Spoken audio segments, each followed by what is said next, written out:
Muito bem, então quero primeiro agradecer, boa noite a todos e a todas, né, presentes aqui nessa palestra. Quero agradecer a presença de vocês. Eu sou o professor Dirceu, um dos coordenadores do MBA de Marketing. Temos aqui também do meu lado o professor Paulo Miranda, outro dos coordenadores do curso de Marketing. E temos hoje o privilégio de ter a palestra do Ayrton Rodrigues, sobre neuromarketing, né? Uma área nova, na área de pesquisa, né? Um tipo de pesquisa de mercado bem específica, né? Bom, o Ayrton foi aluno do MBA de Marketing, né? Na turma 6, meia dúzia, né? E muitos dos que estão aqui, talvez vão estar na próxima turma do MBA de Marketing, que começa agora dia 30 de abril, que vai ser a turma de número 31. Né? Então já faz um tempinho, né, Ayrton, que você fez esse curso. Né? Você vê que assim, os nossos alunos voam alto. Né? Agora ele já está palestrante, foi professor, é professor de escolas em São Paulo, e o Ayrton trabalhou bastante com pesquisas mais convencionais, né? Existem vários tipos de pesquisa e vocês vão aprender isso no MBA de Marketing. Algumas são bastante sofisticadas, como essa que o Ayrton vai trazer para vocês hoje. Não?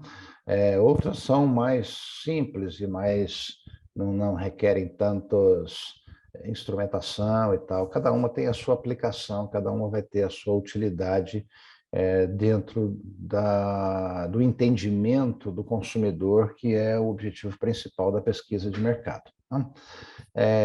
Então, eu quero agradecer muito a presença do Ayrton, o tempo dele, né, estando aqui com a gente, né, e já dar início a essa palestra. Né, eu creio que o Ayrton pode complementar a apresentação dele, né, das empresas que trabalhou, das escolas que trabalhou, né. Eu me lembro que muitos anos atrás, o Ayrton teve um CAT aqui em Ribeirão Preto, né? CAT, para quem não sabe, é uma sigla que significa Computer Aided CAT, Telephone Interview. Telephone Interview. É uma espécie como se fosse um telemarketing, né? Aquelas cabines, né? Que tem um computador e um headset, né? Só que ao invés de ser para vender coisas, né? Como é o caso do telemarketing, ou para fazer atendimento, né? É para fazer pesquisa, né? Pesquisa por telefone. Né? Então, muitas empresas usam isso até hoje, e o Ayrton operou uma dessas unidades aqui em Ribeirão Preto anos atrás, depois foi para São Paulo e fez uma série de trabalhos lá, e nos últimos anos tem se dedicado a essa área de neurociências, né?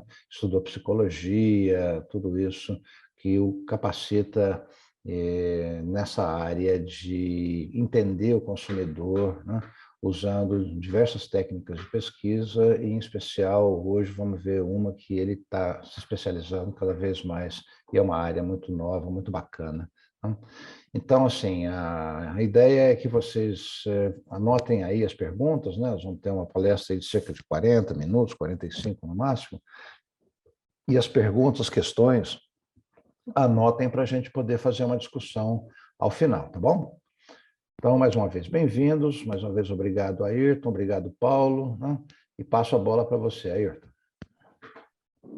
Dirceu, muito obrigado. Bom filho a casa torna, né? E a satisfação de novo estar com vocês. E, na verdade, a ideia é compartilhar um pouco daquilo que eu faço, que ele é algo extremamente desafiador, contar um pouco de algumas histórias. Um dia, se for possível, é um trajeto onde você tem acertos, tem erros também, tá? Mas é uma área extremamente desafiadora. Falando um pouquinho quem somos, o que a gente faz, qual que é a nossa realidade, é muito interessante que eu tenho na área de pesquisa de mercado mais ou menos uns 20 anos. Tá? Eu já passei como consultor em empresas como Ibope, Ipsos, GFK, extinta Ibope, né? Então, basicamente como consultor na área de processos de pesquisa, na área de qualidade, etc. E venho, depois que eu acabei meu MBA na Fundace, eu comecei a paquerar, flertar com a área acadêmica, fiz o meu mestrado na área do outro lado, né, do campus, na área cognitiva, na área de psicologia, sempre área cognitiva, né, na área de psicometria, depois sempre envolvendo um pouco neurociências, depois, em determinado momento, eu comecei a achar comecei a querer fazer uma convergência entre essa parte minha acadêmica e profissional, porque essa parte de neurociência ela tem uma pegada bastante grande em termos de academicidade, tem uma pegada forte acadêmica, tá? Porque você mexe com experimentos. Então, hoje, eu estou num ponto onde o meu negócio, eu trabalho fundamentalmente com estudos de neurociência, basicamente para construir produtos. Em particular, eu tenho trabalhado muito na área de cosméticos. Então, eu tenho trabalhado cosméticos e alimentos. Então, algumas empresas que eu trabalho, Natura, Boticário, Ajinomoto, trabalhei já também com indústria automobilística, já trabalhei com neurociência, partidos políticos, algumas campanhas, né? Já trabalhei na indústria farmacêutica com projetos, tá? Mas hoje o meu foco, alguma coisa na área agro, mas o meu foco hoje está muito dentro da área sensorial, ok? Então, só que existe um grande desafio que eu fui observando ao longo do tempo, que é como eu conseguiria criar protocolos de pesquisa síncronos, porque o grande desafio da neurociência é você estabelecer uma sincronicidade entre o estímulo de marketing e a coleta de dados. Porque quando você pega, por exemplo, um equipamento, sei lá, eu estou com o meu Mark 3 aqui, né? Aqui é o meu elétrico, tá? Quando você começa a trabalhar com uma coleta de dados com um equipamento como esse, você está coletando muito dado por segundo. Então, a situação, o grande desafio para você ter insights é você ter uma sincronicidade entre o estímulo de marketing e o dado que você coleta. Daí, como empresa, eu comecei a fabricar meus próprios equipamentos. Então, por exemplo, eletroencefalografia, eletrocardiografia, todos os dispositivos biométricos e neurométricos de coleta de dados eu fabrico hoje. E tenho a tecnologia de codificação facial, eye tracking, usando webcam, tá? Foi incorporando ao longo do tempo. Então, eu não somente aplico em estudos, mas eu procuro desenvolver soluções. Todo o meu time é um time de tecnologia, então tem um time de análise e desenvolvimento de sistemas, tem um time de microeletrônica, ok? Uso muito o pessoal da FATEC na área de biomédicos, aonde eu comecei a construir essas soluções e, a partir daí, conseguir ter uma sincronicidade entre os dados coletados e os estímulos oferecidos. Ok? Eu acho interessante falar um pouquinho sobre pesquisa de mercado e como a gente chegou à neurociência. Tá? E, na verdade, eu vejo, isso não é teoria, são 3 momentos que eu vejo nos quais, lá atrás, a pesquisa de mercado, você tinha um cenário pouco competitivo, poucas empresas, você tinha basicamente, poucos players. Então, todas as informações que você tinha eram informações básicas, mas que elas ajudavam muito os insights. Tá? A pesquisa de mercado, nesse primeiro momento, não era amplamente utilizado, ok? E você tinha aí um cenário onde qualquer coisa que você colocava no ponto de venda, um pouco mais novo, você tinha grande probabilidade de ser aceito. Aí vamos pegar um segundo cenário, aonde o nível de competição aumentou. Então, você teve uma quantidade maior de ofertas, uma quantidade maior de marcas, uma necessidade muito maior em termos de velocidade de você construir soluções, um orçamento também de pesquisa cada vez menor, e a pesquisa começou a responder, porque a pesquisa ela saiu da tradicional ou do tradicional caneta, papel, puxa vida, me lembro quando no Ibope, quando você tinha uma área extensa de digitação, enorme, enorme, muito grande, digitação, codificação, tá? Consistência de dados para ver se os questionários eram preenchidos corretamente, e a partir daí você começou a colocar tudo num tablet, começou a criar questionários eletrônicos, você começou a construir um processo em escala que tornou a pesquisa de mercado mais acessível, ok? Então, nesse momento, é onde você começa a ter a pesquisa de mercado dentro de uma escala um pouco mais industrial. Mas eu diria que a gente vive hoje um terceiro momento, porque todos os produtos evoluíram. O mercado, ele sabe, hoje, tecnologia, todo mundo tem acesso, as indústrias têm acesso.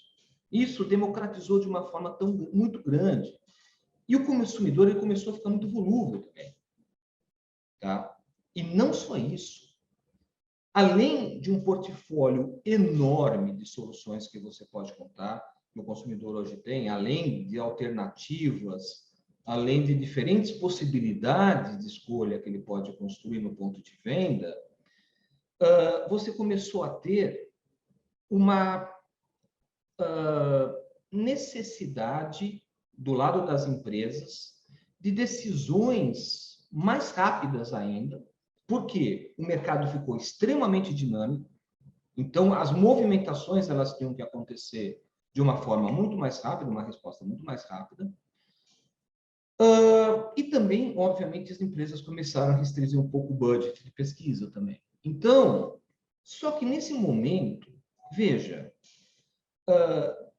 quando você tem um cenário aonde todos os produtos são bons, todos os produtos, todas as marcas são interessantes, veja, você começa a perder resolução de mercado.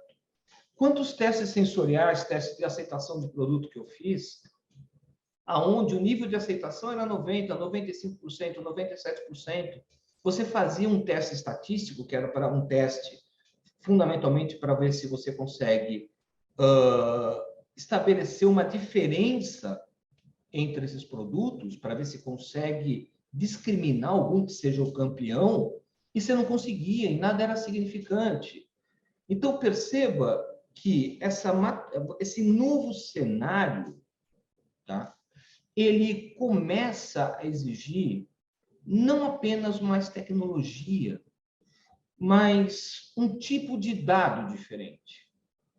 Um dado que, normalmente, o consumidor, quando ele declara que é uma atividade racional, quando o consumidor declara sobre um produto, ele faz isso dentro de uma matriz racional, mas todo o processo automático que faz toda a diferença no sistema de decisão dele, acaba funcionando não dentro de uma matriz tão lógica. Então, dentro desse momento, o mercado começa a buscar e fazer uso de um outro tipo de dado.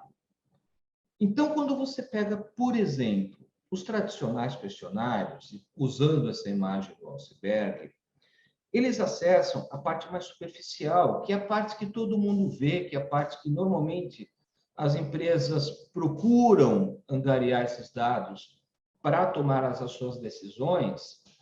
Mas veja, se você precisa encontrar algo muito mais sutil, algo que normalmente que pode trazer um diferencial competitivo, que traga uma sutileza em termos de vantagens, porque, veja, essas vantagens competitivas começaram a ser sutis. E para você pegar essas sutilezas, você tem que acessar um outro tipo de dado, um dado com uma natureza diferente. É aí que entra a neurociência. Tá? Então, acho que precisa tomar até um pouco de cuidado, porque hoje muito se fala em neurociência, ok? Mas, em última instância, neurociência é um dado que vem do sistema nervoso ou central ou periférico.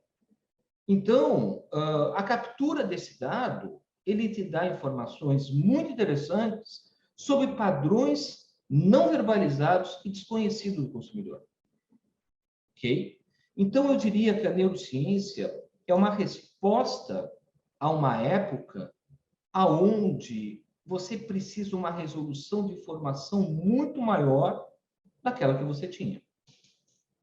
Perfeito? Então, veja que quando você precisa ir mais fundo, você precisa utilizar um recurso diferente daquele que você utilizava. Pesquisa tradicional vai continuar? Com toda certeza. Com toda certeza. Eu lembro que eu tive um congresso onde quem encerrou foi Antônio Damasio, um grande neurocientista, um congresso de neuromarketing, lá em Nova York, e a frase final do Damasio, ele ilustra muito. Em última instância, você quer saber o que o consumidor pensa? Você tem que continuar perguntando para ele. Inclusive, quando você usa a neurociência, eu não dispenso uma entrevista. Tá? Sobretudo, para a gente entender os dados de uma forma mais completa. Tá? Por quê? Quando você mede o cérebro, mede o corpo, você mede respostas elétricas, mas você não mede o sentido da coisa. Ok? Vale a pena colocar uma diferenciação: o que é emoção, o que é sentimento. Emoção, basicamente, é uma resposta de neurotransmissores. Então, você tem intensidade, você tem valência, tá? Você tem movimentação, aproximação, repulsa, mas o sentimento é uma significação dessa emoção.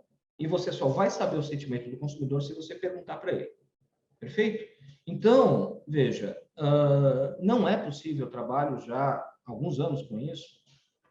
Você põe o eletrodo na cabeça de uma pessoa, você sabe algumas respostas imediatas, involuntárias, mas acabou o teste, pergunta para esse consumidor o que ele pensa, o que ele acha, porque só assim você vai ter uma visão completa.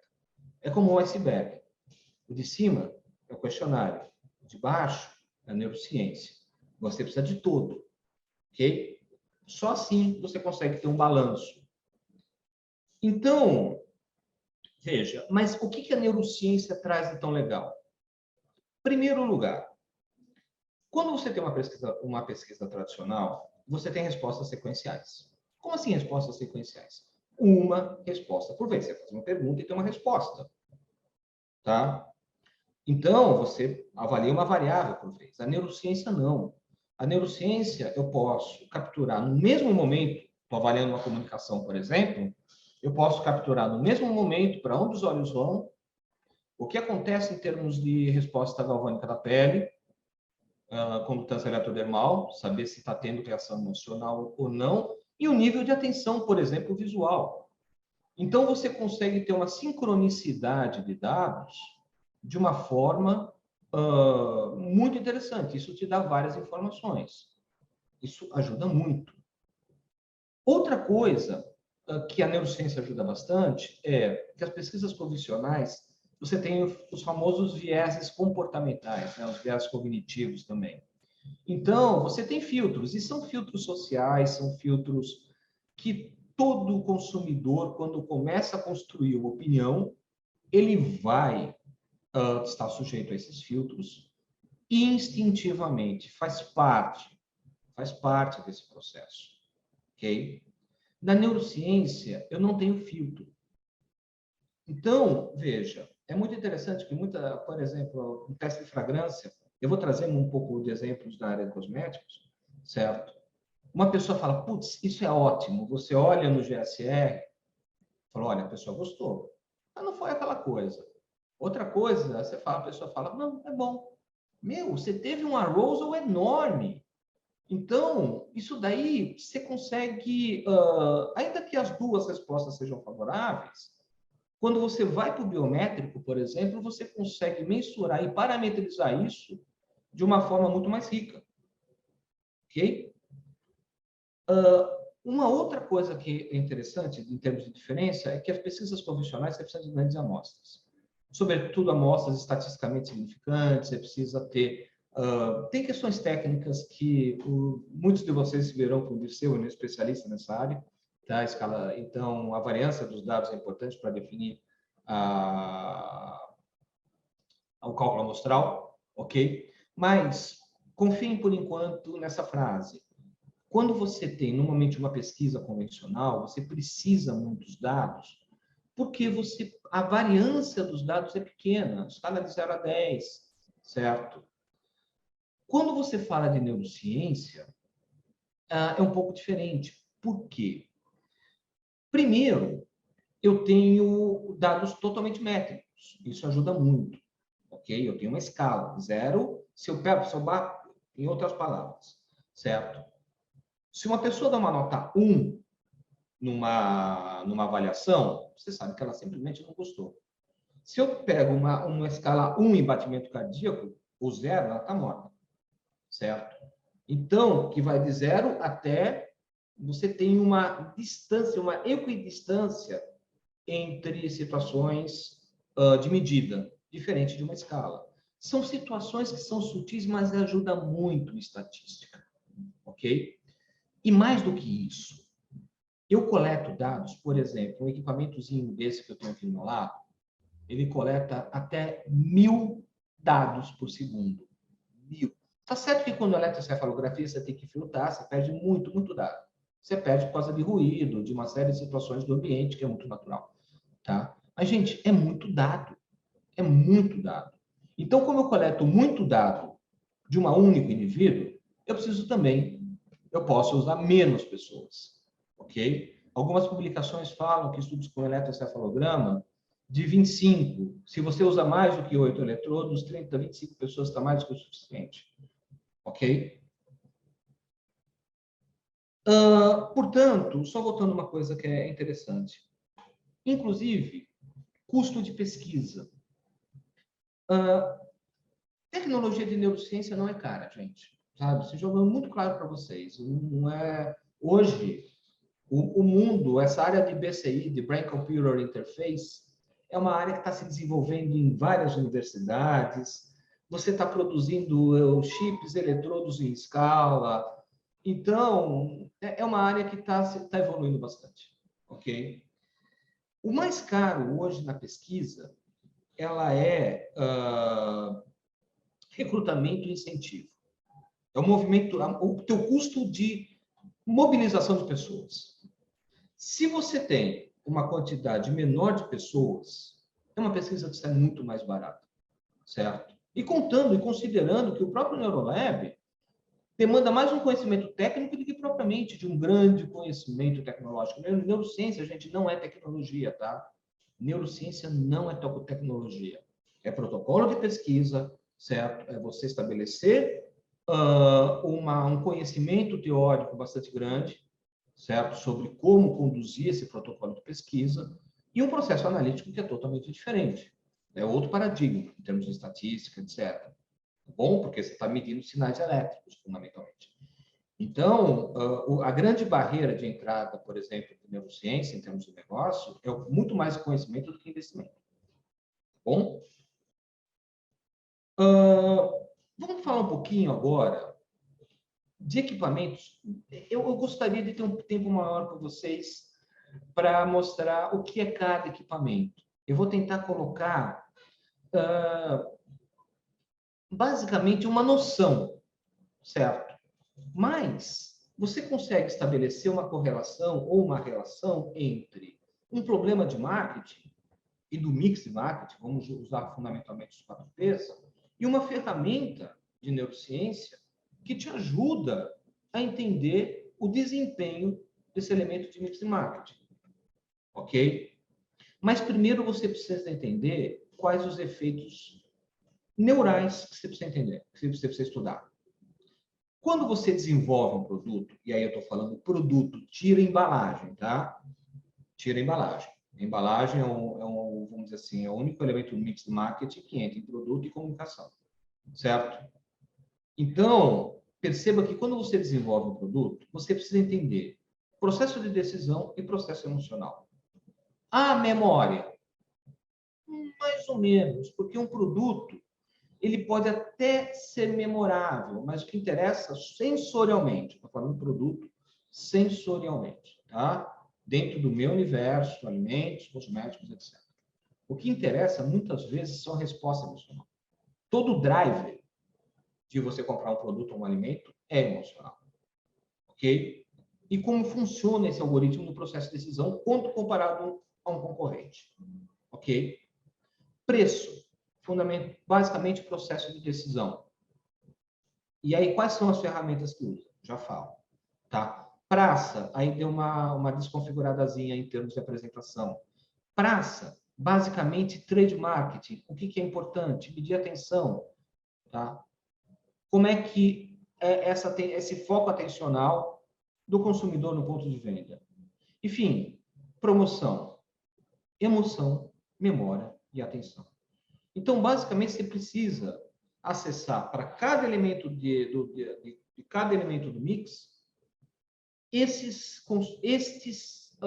circuitos neurais. Com o que você acessa? Quando você, por exemplo, duas situações essenciais, duas decisões fundamentais em marketing. Segmentação e posicionamento. Ok? E aqui tem dois testes que são fundamentais para isso. O teste de associação implícita, que é um teste muito poderoso. Gente, imagina uma situação gamificada, tá? Só que ela funciona de uma forma diferente. Eu te apresento o produto, te mostro uma característica e te obrigo a responder sim e te obrigo a responder não. Eu não estou pedindo tua opinião. Você tem que responder sim, que aquela característica pertence ao produto, e você tem que responder não, que aquela característica não responde ao produto. Tá, e qual a vantagem que Maria leva? Simples, tempo de resposta. Quanto menor o tempo de resposta, mais aderente àquela característica ao produto. Então, eu tenho feito vários trabalhos de posicionamento de marca, posicionamento de produto, aonde o teste implícito ele se mostrou muito efetivo. Teve, inclusive, para características de produto, para defesa de claims, para registro junto à Anvisa, hoje está super aceitando isso. E mais interessante, teve uma empresa de fragrância que eu acho muito legal. Ela fez um teste comigo o nosso primeiro trabalho de teste implícito e depois ela fez um teste de ressonância funcional com fragrância. E a gente achou a mesma coisa. Tá? E tem artigos que mostram que o IAT é uma proxy do teste da ressonância. Ok? Por exemplo, preço. Fundamentalmente, você vai medir com eletroencefalografia. Ou você mede o quê? Central de recompensa. Assimetria frontal, você consegue identificar centros de recompensa, apresenta o produto e preço. Tá? Identificar se aquele preço ativa o centro de recompensa da pessoa. Teste implícito. Tá? Eu fiz uma variação do teste implícito muito interessante que mostra que calculei até a sensibilidade de preço. Foi legal. E ressonância funcional magnética. Mas ressonância funcional magnética é algo... Esquece, um dia não é praticável. O EG é os eletrodos que você põe na cabeça. Tá bom? Para comunicação, gente, eletroencefalografia, eye tracking, o que é eye tracking? Vou mostrar para vocês o que é um eye tracking. Tá? Teste implícito, codificação facial, o que é? Vou mostrar também que você tira as emoções da face. EDA, condutância eletrodermal, que basicamente são eletrodos que você coloca na ponta do dedo, que você consegue identificar a reação imediata a uma emoção. Cada um tem um objetivo, tá? Cada um tem um propósito no estudo. E, por exemplo, ponto de venda e distribuição, eletroencefalografia, eu vou mostrar para vocês um estudo rápido, por exemplo, que eu fiz, de eletroencefalografia e eye tracking, sincronizados. Foi uma loucura fazer essa sincronização, mas o resultado ficou muito legal. Tá? Ponto de venda. Então, você tem a track, eletrocefalografia, teste implícito para você posicionar produto no ponto de venda, codificação facial. Eu tenho uma solução muito interessante que eu ponho no ponto de venda, você vê a reação da pessoa no ponto de venda. Tudo isso usando algoritmos, né, de codificação facial, que eu vou mostrar para vocês. Mas veja, percebam que as ferramentas elas vão ser mais ou menos as mesmas, certo? Elas vão se repetir a tendência das ferramentas de neurociência. Aí você pergunta, Ayrton, ok, mas como funciona esse negócio? Pelo protocolo experimental, ok? A neurociência, você tem que trabalhar muito mais nas características do experimento do que propriamente nas ferramentas. As ferramentas sempre elas vão ser um meio padrãozão, tá? Por exemplo, um teste implícito. Isso daqui, isso foi um trabalho que eu fiz com o Boticário e foi divulgado num congresso na Eurociência do ano passado, ano retrasado. Veja, isso é a discriminabilidade das características de atributos de produto usando questionário. E quando eu uso o IAT, olha o que eu consigo de efeito. Eles são muito mais discriminativos. Aquilo que você tem, 93, 90, tudo muito flat, quando você vai para o IAT, você consegue dizer o que tem uma baixa associação e o que tem uma alta associação. Fica muito mais fácil decidir assim. Tá? Esse caso é muito legal. Vamos a alguns casos agora. Tá? Eu selecionei alguns, só que aqueles que eu podia divulgar, só para vocês entenderem melhor. Isso daqui é um exemplo onde tivemos 3 nuggets, 3 empanados, e a gente queria entender o impacto que esses empanados tinham sensorialmente. Perfeito? Então, 20 entrevistas, só mulheres, faixa etária 25 a 40, 50 a 50, classe social, distribuído ABC, tá? Basicamente esse perfil de consumidores. E olha que interessante. Nós fizemos duas partes. Duas partes, nesse caso. A primeira tarefa do entrevistado era olhar e cheirar o produto. E depois ele comia. Primeiro inspeção visual, depois olfativa. Depois comia. Perfeito? Veja, codificação facial normal. O que eu fiz? Eu montei o protocolo de pesquisa. Então, aqui é a primeira fase que aconteceu. Ó. Foi. Gente, foi rápido isso, né? Vamos lá de novo. Cheirou? Olhou? Ok? E depois provou, comeu, etc. Aí curtiu o produto. Olha que interessante. Esse teste, eu consegui separar, eu fragmentei o produto em fase pré, antes da degustação, e fase pós, depois que a pessoa começou a comer. Ok? E olha que interessante. Ou melhor, vamos primeiro, só para vocês verem o que é codificação facial. Tá vendo isso daqui, ó? Pega a face, você mapeia pontos da face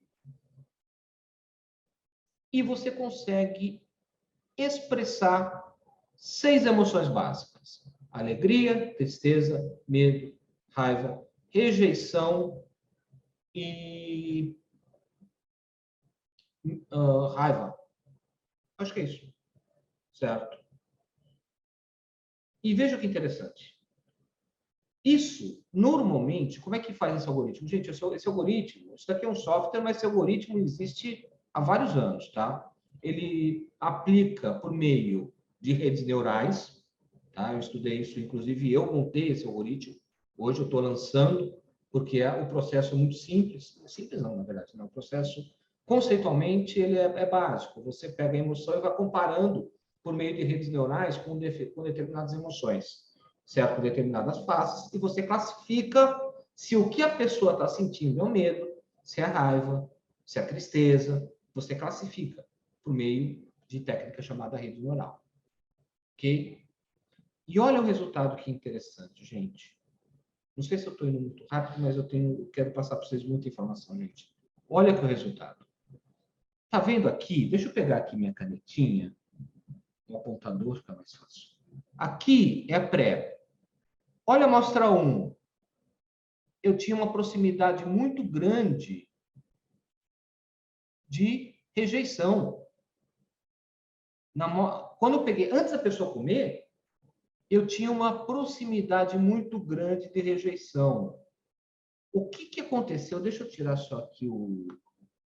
O que aconteceu com a amostra 1 depois que a comeu? Nada. Opa! Olha que coisa interessante. Ou na fase visual, ou na fase olfativa, tá? Você teve algum impacto aqui. Aqui você teve uma associação disgusted.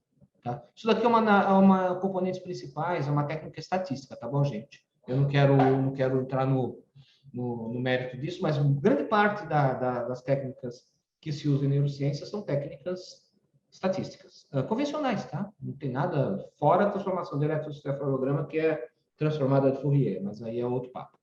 Então, veja o que é interessante aqui, ó. Amostra 1, disgusted, aqui nada. E quando nós fomos para os questionários, a gente perguntou: o que você achou da amostra 1? Ah, parecia que tinha cheiro de peixe, tinha gosto de peixe, parecia que estava crua. Veja, você teve uma resposta imediata. O porquê elas rejeitaram é outro papo. Aí você precisa entender através de uma manifestação. Tá? Olha a amostra 2. Alguma coisa gerou medo.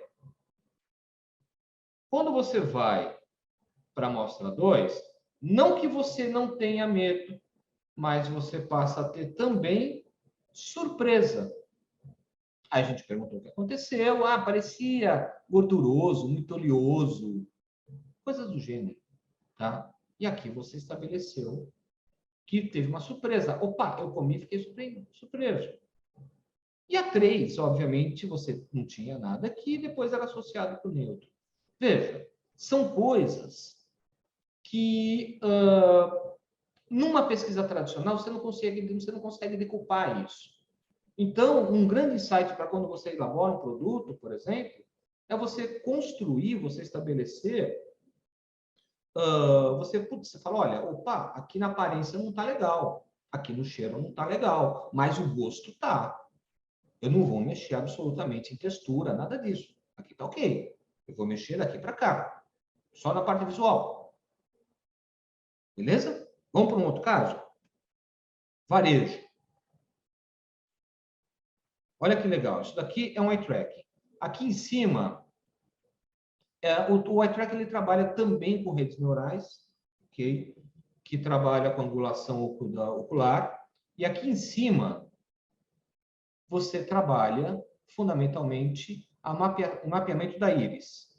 Então, deixa eu... Opa, espera um pouquinho. Deixa eu só colocar... Eu estou brigando aqui com o...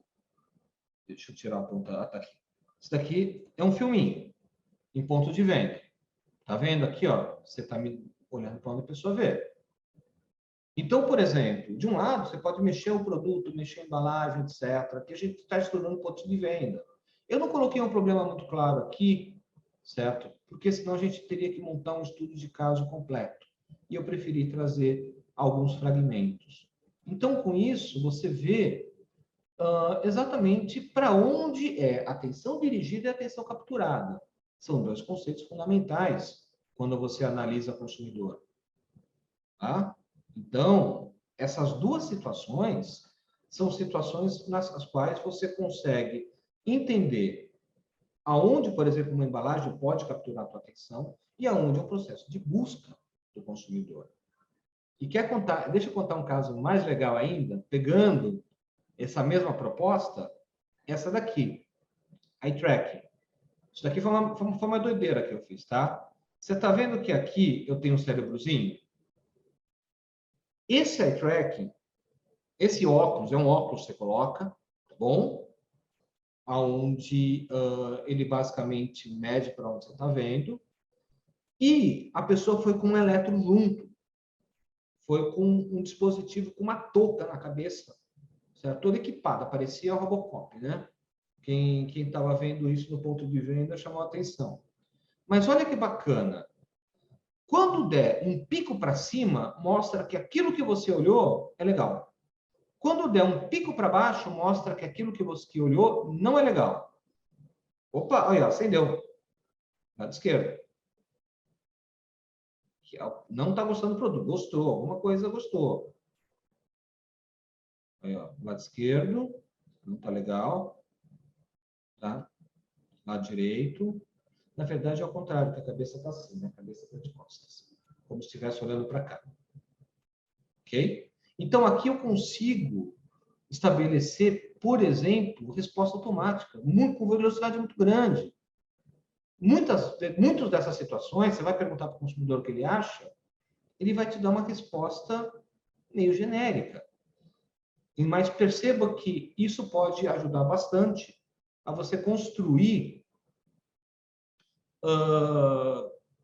algumas situações de montar alguns laboratórios na loja e saber, por exemplo, mudar produto de local, etc., e ver o que essas diferentes interações podem provocar em termos emocionais e cognitivos. Tá? E um último estudo de caso de branding que eu achei que é muito legal. Na verdade, eu tive 3 avaliações: sistema nervoso central, cognição rápida, posicionamento e avaliação de eye tracking em comunicação. Primeiro, isso daqui aconteceu no meu laboratório. Vocês estão vendo aqui a pessoa. Deixa eu pegar aqui o apontador. Este daqui é o eletro. Esse é o que eu usava, tá? Que é o EPOC. Eu não uso mais esse. Hoje eu uso o meu. Eu fabriquei o meu, não uso mais. Tá? Esse daqui é um eye tracking, que também não é o que eu usava. Hoje estou usando um diferente. Ok? E a partir daqui a pessoa fica equipada desse jeito. Então, a primeira coisa que eu mostrei para a pessoa é: veja essas marcas. Só. Veja essas marcas. Eu não vou abrir essas marcas, ok? Mas perceba o seguinte: engajamento, a marca G, só de ver.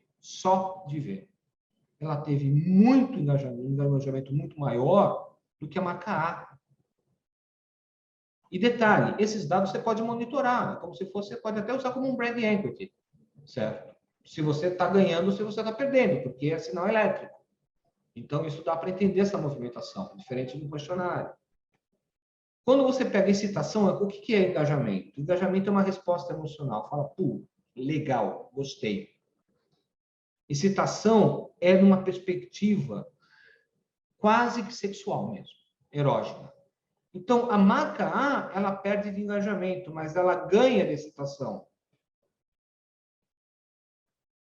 E o nível de interesse também, e isso é o mais importante. O interesse é possibilidade de compra. É o centro de recompensa. Ok? A marca pode ser legal, simpática, puxa, bacana, mas o que interessa é: atinge o meu centro de decisão? Atinge minha situação de recompensa? E veja que a marca A não só excita, como responde nessa central de recompensa. Gente, detalhe, aqui não teve pergunta, não teve nada, a pessoa só olhou a marca. Obviamente, depois, a gente perguntou qual era a marca preferida, e as coisas até se conversam, tá? Mas percebam que você tem um padrão métrico aqui, tá? Com o teste implícito, essa é uma variação de um teste implícito. Dentro da mesma situação, a gente pegou uma marca e você começa a ver o território das marcas por meio de velocidade de associação. Aqui, basicamente, a quantidade de pessoas que responderam. Aqui a amostra foi mais ou menos umas 100 pessoas. E aqui a velocidade com que responderam. E a partir daí, você começa a estabelecer uma área, um território de marca. E o mais legal, essa daqui foi uma avaliação de comunicação. De novo, sem perguntar nada para o consumidor. Tá? Imagina uma situação, vamos lá. Vamos ver se eu consigo ficar muito claro. Imagina na tela do computador, dividido em 4, aparece em cada quadrante uma marca. Ok? Sempre de forma aleatória. Depois, eu faço uma intervenção com uma propaganda de uma dessas 4 marcas. Ok? Eu faço uma intervenção com uma propaganda dessas 4 marcas, sem identificação, blind, totalmente blind. Ok? Depois, eu apresento de novo a propaganda. Eu utilizei eye tracking para isso, só eye tracking. Perfeito? Então, de novo. Pego 4 marcas, aparece de uma forma aleatória. Depois, eu faço uma intervenção com uma propaganda dessas 4 marcas. Depois aparece as mesmas 4 marcas. Volta, ok? De novo. Essa intervenção de propaganda aconteceu 2 vezes para cada marca. Então, eu selecionei 8 propagandas. E a pessoa fez sessão de 8 visualizações. Sempre. 4 marcas, uma propaganda, 4 marcas. Muda a propaganda. 4 marcas, alterando o local, propaganda, 4 marcas. Sempre aleatorizando tudo, gente. Sempre aleatorizando tudo. Tudo que você faz em neurociência, você precisa tentar tirar qualquer viés de apresentação. Perfeito? E aí, olha que interessante. Primeira descoberta legal. Quando eu pego as 4 marcas aqui, antes de fazer a intervenção com a propaganda, eu identifiquei que tinha marcas correlacionadas. Por exemplo, olha essa correlação de menos 256. Quer dizer, e significante, bem significante. Quanto mais você olhava para a marca A, menos você olhava para a marca F. As duas tinham relações. Imagina o que pode acontecer no ponto de venda, se uma estiver do lado da outra. Certo? Elas se antagonizavam em termos de consumo visual. Elas se antagonizavam. Então, se eu olhava mais para a marca A, eu olhava menos para a marca F. Se eu olhava mais para a marca F, eu olhava menos para a marca A. Gente, detalhe, numa correlação 0,256, que é uma correlação relativamente considerável. Tá? A significância foi o mais significante de tudo. E olha o que mais interessante. Tá? Aqui eu peguei a marca C. Quando eu fiz a intervenção da propaganda da marca C, eu depois, no último estágio, eu olhei para a marca C. Então, toda vez, o tempo de visualização na marca C, lá naquele estágio final, era influenciada pela propaganda da marca C. Isso quer dizer que a propaganda, particularmente da marca C, funcionou muito bem. Por quê? Quando você exibia a propaganda, a imagem era reconhecida. Visualmente, existe uma situação de congruência, aonde, quando você... É o conceito de priming, etc. Não vou debruçar sobre isso agora, mas a tendência é que nós busquemos visualmente uma congruência daquilo que a gente... dos estímulos que a gente recebe. Então, perceba o seguinte, quando eu apresentei as marcas, apresentei a propaganda e depois apresentei as mesmas marcas em posições diferentes, sempre, quando particularmente uma apresentava as propagandas da marca C, e não era uma, eram 2, lembre-se, você induzia a propaganda, você induzia a pessoa a olhar para a mesma marca. Certo? Isso foi uma coisa muito legal. Ok? Eu já tinha feito um estudo associativo usando maquiagem, batom. Certo? A pessoa passava um determinado batom, eu media as imagens antes e depois media algumas imagens de seda, de nobreza, de descolada, só figura, para a gente ver como ficou essas imagens visuais. E deu um resultado muito legal. Tá? Então, você consegue pegar essas situações de congruência. Ok? Gente, eu passei 4 minutos, talvez, da minha apresentação, tá? Mas deu para entender, pessoal, o que eu quis passar para vocês? Em alguns casos? Ayrton, Oi. tem algumas perguntas aqui no chat. Você quer olhar o chat e Vou respondê-las? olhar. Estou vendo. Gostaria de saber se o Ayrton já teve uma experiência de pesquisa com e-commerce. Sim, é possível aplicar esse tipo de pesquisa ao e-commerce. Na verdade, você consegue aplicar consegue aplicar isso na usabilidade, aonde você, por meio do eye tracking, do eletroencefalografia, você vê a experiência de navegação, ok?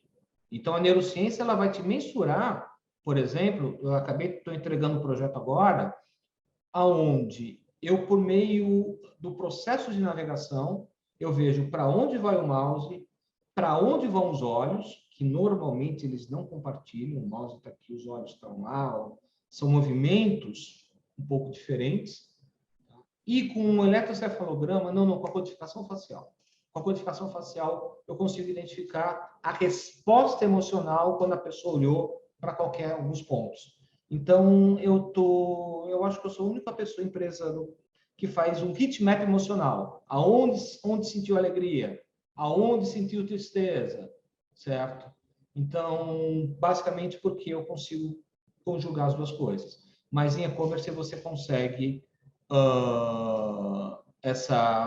avaliar sites. Ok? Beleza, Júlia? Juliana. Oi? Juliana. Não é Juliana?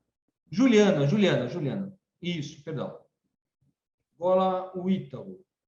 Muito legal essa mensuração do interesse. Qual a forma que é feito? Interesse é por eletroencefalografia. Eu acho que eu estou falando com pena. Certo? É basicamente uma mensuração do eletroencefalograma, os eletrodos. Então, entenda o seguinte, o cérebro, quando você coloca os eletrodos, você mapeia áreas definidas, pré-definidas. Então, a pessoa coloca uma touca aonde você coloca os eletrodos, e a partir dali você mede um determinado sinal em uma determinada área, ok? E quando você... Detalhe, aquele papo de sincronia é tudo. Quando você pega, por exemplo, a resposta que você está exibindo, tá? Então você está exibindo um filme, ou você está exibindo um estímulo, e você sincroniza com esses dados de eletro, por exemplo, você consegue começar a ter esses insights. Ok? Então deixa eu só tentar esclarecer um pouquinho mais aí. Pelo que você falou, então, determinadas regiões do cérebro estão associados a determinados sentimentos, como, por exemplo, interesse. Há uma determinada região do cérebro em que, se ela está ativada, significa que despertou o interesse da pessoa, é isso? Isso, não só a região, mas onda também, tá? Então, por exemplo, basicamente eu mapeio 4 ondas, alfa, beta, gama e teta, tá? Então, quando você tem alfa em lóbulo frontal, normalmente é uma situação que ali está tendo uma situação de recompensa. Tem uma situação de assimetria, esquerda, direita, mas basicamente é alfa em lóbulo frontal. Então, você sabendo a onda e sabendo o local que ela é ativada, porque basicamente o cérebro funciona por respostas elétricas. Então, o corpo manda um sinal elétrico para uma área do cérebro, certo? E, obviamente, o que a gente consegue fazer é só a área mais superficial, a área interna é difícil, hipocampo, essas coisas. Mas, quando ele manda isso, você mede e você entende um pouquinho dessa resposta do corpo. Não sei se ajudou, gente. Legal. Tá? Esclareceu mais a resposta que você deu aí, Ítalo. Agora, para mim, ficou mais claro. Né, Ítalo? Concorda? Perfeito, perfeito. Obrigado. Oi, Ayrton, deixa eu te fazer uma pergunta também. Essas sensações ou mesmo sentimentos, eles são muito derivados, pelo menos o que eu tenho lido, né, Eu não sou do ramo, mas eu leio um pouco também, até por uma questão aí de neurociência mesmo, né? São impulsos elétricos que ocorrem entre os neurônios, que são os neurotransmissores, né? Então, pelo que eu tenho lido, nós temos catalogados, conhecidos, estudados 7 neurotransmissores, tá? E que esses neurotransmissores que derivam as sensações, prazer, alegria, tristeza, enfim, tá? Esses equipamentos que são usados, eles têm relação com esses neurotransmissores, isso que eu não entendi. Tá. O que acontece? Basicamente, a ativação é por frequência elétrica. Cada neurotransmissor ele vai operar numa determinada frequência, certo? Então, por exemplo, quando você pega um eletrodozinho assim, um eletrodo de ouro, tá? Como esse daqui, e ele monitora essa frequência elétrica em vários pontos da cabeça, você acaba filtrando, o número que você recebe é um número enorme. E aí você tem um processo de filtragem para saber, opa, nesse eletrodo eu tive uma preponderância de ondas θ, por exemplo. Θ é o comando e a frequência elétrica em θ, ela está muito relacionada à memorização. Então, o que eu não estudo, eu não estudo os neurotransmissores em si, tá? Porque eu não consigo identificar o que está acontecendo lá dentro desse processo, tá, dos neurônios. O que eu consigo identificar é a manifestação elétrica disso. Tá? E é aí que você tem os dados. É nessa manifestação elétrica que você sabe e consegue identificar, por exemplo, do cérebro se a situação foi prazerosa ou não. E se você medir nos dedos também essa resposta elétrica, em estudos sensoriais com fragrância, é muito legal, porque você começa a pegar o sistema endócrino. Então, imagina o seguinte, olha que coisa louca. Quando você ingere um alimento, você ingere um perfume, tá? Ou você cheira um perfume, você está colocando dentro do corpo substâncias que não são estranhas ao corpo. O corpo não fabrica essas substâncias, certo? Então, ele vai responder eletricamente a isso. Ou num mecanismo de defesa, ok? Tipo, sai daí que isso não presta. Ou no mecanismo de aceitação. Então, o cérebro responde primeiro. E é muito interessante que algumas fragrâncias demoram até 20, 30 segundos para você ter uma resposta do corpo, porque elas são processadas no sistema endócrino. Então, só para esclarecer, eu não chego ao neurotransmissor, mas o que eu consigo e busco fazer é a interpretação das respostas elétricas que eu consigo medir ao longo do corpo, em algumas partes do corpo. Tá? Fez sentido, professor Paulo? Não, fez. É porque os neurotransmissores ainda são um grande mistério, até para a neurociência, né?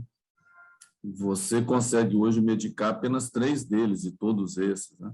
Então, é longo aí a trilhar também, e eu acho que você está no caminho correto. Acho que tem que se discutir isso, até porque é uma pesquisa que não depende de opinião, não depende da atitude, né? Você vai diretamente aí nas sensações das pessoas. A resposta, mas basicamente o que a gente faz é medir a resposta elétrica. Uhum. Tá? Tanto que eu trabalho com físico nuclear, que é especialista muito mais. Eu diria que a grande dificuldade é muito mais da física do que da neuropsicologia. Uhum. Tá? Pela qualidade do sinal elétrico. Com qual credibilidade o sinal elétrico ele está sendo interpretado, ele está sendo medido, mensurado? Fidedigno, né? É o que você quer medir. Exatamente.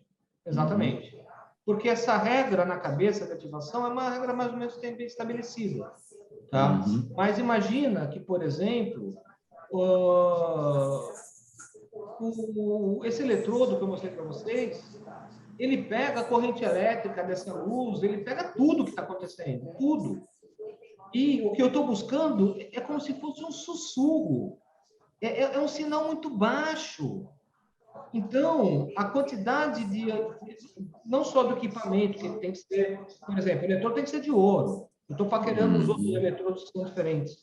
Mas é uma situação que a gente tem que tomar muito cuidado na captura desses dados. Porque sempre que você analisa, é um padrão elétrico. Tem uma outra pergunta aqui do Daniel, ou Ayrton, né? Antes da gente passar, chegou a professora Janaína aí também, né? Que é uma das coordenadoras do curso, também vai participar. Mas tem uma pergunta aqui do Daniel. Você vê que as empresas estão usando neurociência como principal fonte de evidência para a tomada de decisão, ou ainda há um mix entre neurociência e pesquisa tradicional? E se há um mix, se há casos em que os resultados são divergentes? Daniel, grande pergunta. O que acontece? Primeiro lugar, você apresenta a neurociência para uma empresa, a empresa fala, legal, mas eu quero uma conta de 2 partes. Tá? É uma situação que ainda ela é muito embrionária, certo? Por quê? Primeiro, a natureza dos dados são diferentes. Então, a interpretação não é tão intuitiva. Tá? De repente, eu chego numa casa de fragrância e falo, olha, a tua fragrância é boa, mas ela funciona depois, ela tem tais características, ela funciona depois de 15 segundos, certo? Porém, você tem uma resposta em termos de afetiva não tão interessante. Então, quer dizer, o resultado ele é muito mais complexo, tá? E muitas vezes as empresas elas não estão tão preparadas a digerir tamanha quantidade de informação. Eu preparei um relatório, por exemplo, eu só coletei dados, eu não fiz pergunta, fiz poucas perguntas. Deu mais de 190 slides no relatório, só para você ver a riqueza de cruzamentos que você pode ter. Então, mas não é uma coisa muito intuitiva e muito amigável, então isso já não ajuda muito, tá? Outra situação é que as empresas estão buscando conhecer mais. Isso, sim, elas estão buscando conhecer, mas vai ter um processo de adesão, tá? Aí eu posso dizer a minha experiência. Eu comecei fazendo projeto grátis, gente. Comecei, falou, vai fazer um estudo? Ok, eu vou inserir no teu estudo sem cobrar nada, isso, certo? E aí sim você começa a criar uma curva de conhecimento. Porque as empresas, elas não compram neurociência, ok? Tanto que muito fácil se faz na neurociência hoje é tentar encapsulá-la em soluções muito simples para você digerir alguma coisa de uma forma mais fácil. E, na verdade, as coisas, às vezes, podem ser divergentes. Já aconteceu o caso que eu achei uma coisa no questionário e achei uma coisa totalmente diferente nas respostas ou neurométricas ou biométricas? Já aconteceu, sim. Tá? E não é algo incomum. A questão é como você interpreta isso. Porque você está ali na tua frente um sujeito complexo. Não dá para você botar tudo numa reguinha. Ok? O bom é que da neurociência, como você usa uma quantidade amostral menor, eu consigo fazer perguntas abertas e a pessoa tentar verbalizar. E muitas vezes as pessoas também têm dificuldade em verbalização. Então, é uma situação onde não vai emplacar assim da noite para o dia, é um processo de adoção, mas eu acho que é um processo irreversível. Por quê? Na medida que você faz esses tipos de estudos, você começa a entender um pouco melhor o que acontece quando. Por exemplo, o caso do Nuggets. Você consegue fragmentar algumas coisas. Ok? Então, eu diria que nós estamos... se você trabalhar isso de uma forma responsável, a gente está ainda numa situação embrionária. E, sobretudo, equipamento, gente. Também tem o desafio de equipamentos. Ok? Por quê? Eu não uso um eletroencefalograma clínico. Eu uso uma solução a partir de um conjunto de parcerias de universidades que eu tenho com instituições lá fora, ok? E a gente começou a montar algo que eu precisava. Então, porque se eu tiver que montar um aparelho clínico, e eu não preciso de um aparelho clínico, puta, vai me custar 15 mil reais, 30 mil reais, 60 mil reais, certo? Portanto, eu acho que existe o desafio cultural, existe o desafio tecnológico, tem vários desafios aí. Então, nós estamos aí no início de era, eu diria. Perfeito. Olha, nós temos aqui, já estamos já com 8 minutos a mais do que o tempo que a gente tinha previsto, né? A conversa está boa, podemos esticar mais um pouquinho, não é certo? Tem uma Perfeito. pergunta aqui da Regina, dizendo se esse tipo de pesquisa é acessível a empresas de que porte, né? Acho que você já respondeu um pouco isso, mas se quiser ser um pouco mais explícito, por exemplo, quanto que custa um estudo desse, só para ela ter uma ideia, acho que todo mundo está curioso, né? Como esse que você fez lá das marcas, por exemplo, que chamou a atenção de muita gente. O que acontece? Quando você faz um estudo com neuro, tá? Eu estou fazendo um esforço muito grande de popularizar isso. Mesmo porque eu parto do... Para mim, é uma decisão estratégica coletar dados de diferentes origens e montar um grande banco de dados. De repente, eu posso comparar, sei lá, uma fragrância com Red Bull, que em uma pesquisa total você não conseguiria comparar. Então, a minha estratégia é realmente tornar isso mais acessível em termos de valores, tá certo? Mas, putz, aqui do meu lado, uma pesquisa com grande população, grande, eu estou na Praça da República, se eu tiver que descer, recrutar 10, 15 pessoas, subir, sem filtro populacional, só para saber a estimulação que acontece, medir e voltar, que é uns R$ 8.000, 10 mil no máximo, depende muito, certo? Então, é mais ou menos mas é uma pesquisa de um dia, 2 dias no máximo. Perfeito. Agora parece que a Janaína também quer entrar e Eu fazer ia perguntar se dá tempo de falar. apresentar para vocês, também coordenadora do curso de marketing, né? Seja bem-vinda. Ela ficou quietinha aí, não. Só agora ela Tava muito interessante. Está me ouvindo, Dirceu? vem perfeitamente. Sim, eu queria dar os parabéns para o Ayrton. Excelente palestra, excelente conteúdo. Gostei bastante, mas eu sou muito suspeita, né? Eu acho essa área fascinante e eu tenho um grupo de pesquisa aqui na USP sobre isso.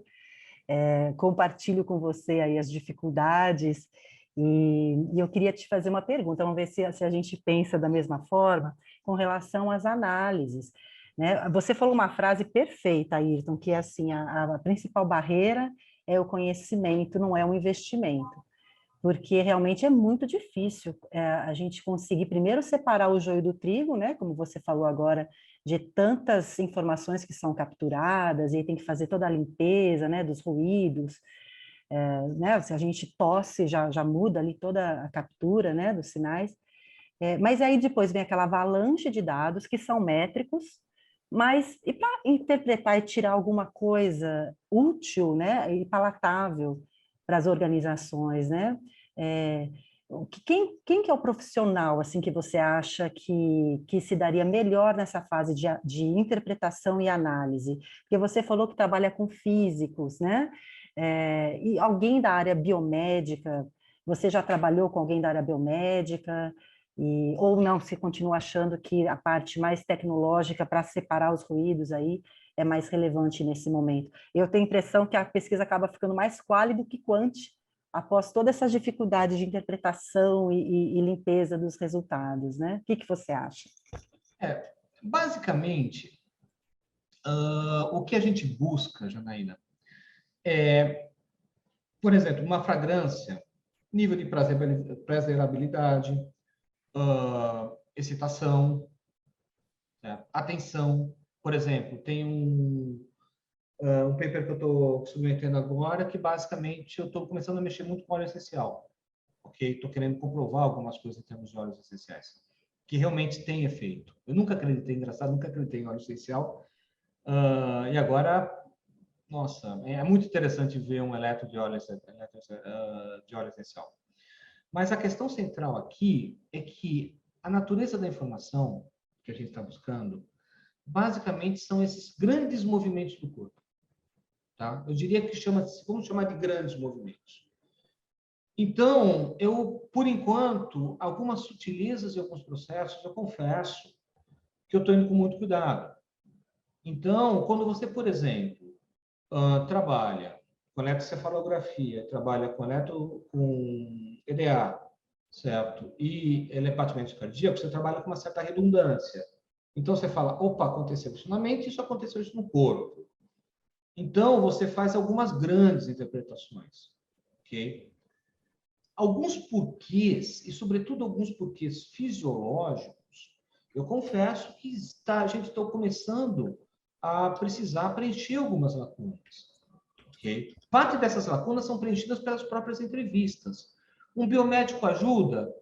Até ajuda, mas a questão é que ele vai te dar, basicamente, algumas informações de como funciona essa estrutura do corpo, mas não necessariamente em termos como isso se manifesta em comportamento.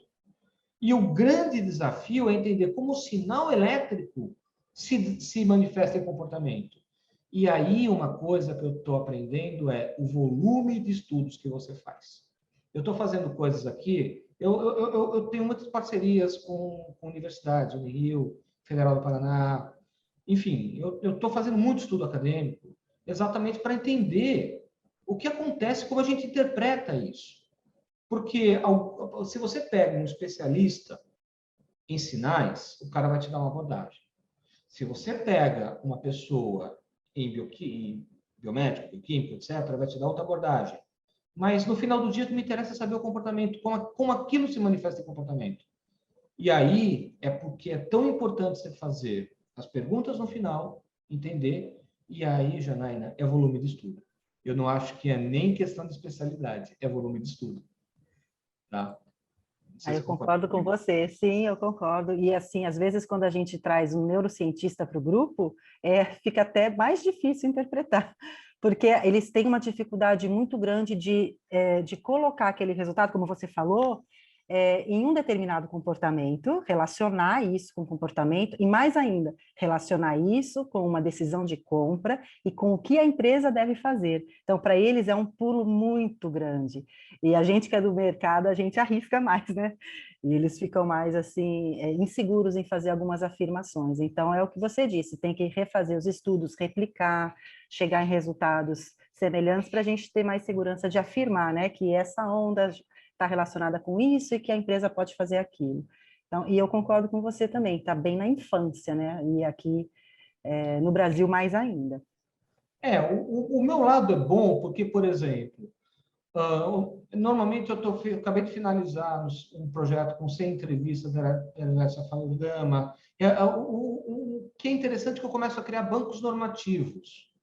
Então, como os dados eles são paramétricos, e aí me perdoem a tecnicidade aos ouvintes, mas como a gente está falando de dados paramétricos, eles são comparáveis. Então, com isso, você começa a criar parâmetros, né? Eu acho que a grande riqueza está aí, criar parâmetros, Janaína. Obrigada, viu? Era isso.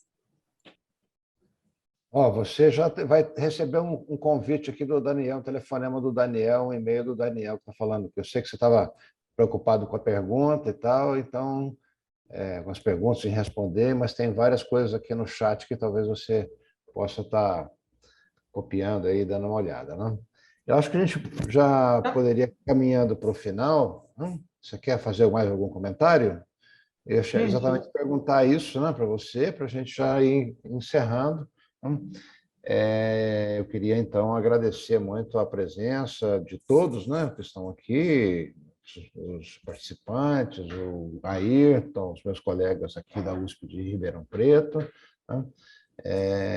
Também gostei muito da palestra, achei muito interessante e esclarecedora. Né? E agora fica para você fazer o encerramento, Ayrton. Gente, para mim, olha, para mim é uma honra, me sinto extremamente feliz de estar de novo na Fundação. Confesso que foi aonde eu comecei, foi meu berço acadêmico, primeiro pós-graduação que eu fiz. E, gente, obrigado por ter me aguentado 1h e pouco, tá? Agradeço demais a paciência de vocês. Maravilha. Bom, gente, muito obrigado, então, a todos. E um grande abraço e a gente se vê no MBA Marketing aqui. Quem precisar mais de informações, é só entrar lá no site da Fundace e encontrar informações sobre os nossos programas de pós-graduação em diversas áreas, em particular o de marketing, que promoveu esse daqui, também está lá entre os diversos outros que nós temos. Tá bem? Então, um abraço a todos, muito obrigado. Quero agradecer ao Luiz, que deu o amparo aí tecnológico para a gente, certo? E a presença de todos. Tá? Então, Obrigado, boa noite. Obrigado. Valeu, pessoal. Boa tchau, noite, tchau. pessoal. Tchau, Obrigada. tchau. Parabéns, Ayrton. Tchau, tchau. Obrigado.